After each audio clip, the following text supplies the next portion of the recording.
পবিত্র কাবা শরীফ নতুন কিসওয়ায় সজ্জিত হয়েছে।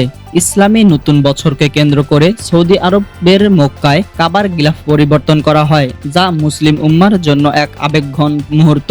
নতুন কিসওয়াটি খাঁটি কালো রেশমি কাপড়ের তৈরি, যার ওপর সোনালী ও রূপালী সুতা দিয়ে পবিত্র কোরআনের আয়াত ও নান্দনিক নকশা খচিত রয়েছে। এতে মোট 53টি স্বর্ণখচিত অলংকারযুক্ত অংশ সংযোজন করা হয়েছে। মক্কার কিং আব্দুল আজিজ কমপ্লেক্সের দক্ষ কারিগররা প্রায় 11 মাসের পরিশ্রমে অত্যাধুনিক প্রযুক্তির সহায়তায় এই কিসওয়া প্রস্তুত করেন। পুরো গিলাফটির ওজন প্রায় 1415 কেজি। প্রতি বছর কাবার গিলাফ পরিবর্তনের এই ঐতিহ্য মুসলমানদের কাছে বিশেষ তাৎপর্য বহন করে। এটি শুধু একটি কাপড় নয়, বরং ভালোবাসা, সম্মান ও আধ্যাত্মিকতার এক অন্যান্য প্রতীক। কাবা শরীফকে কেন্দ্র করে বিশ্বজুড়ে মুসলমানরা দিনে 5 বার নামাজ আদায় করেন, যা মুসলিম ঐক্যের এক জীবন্ত নিদর্শন।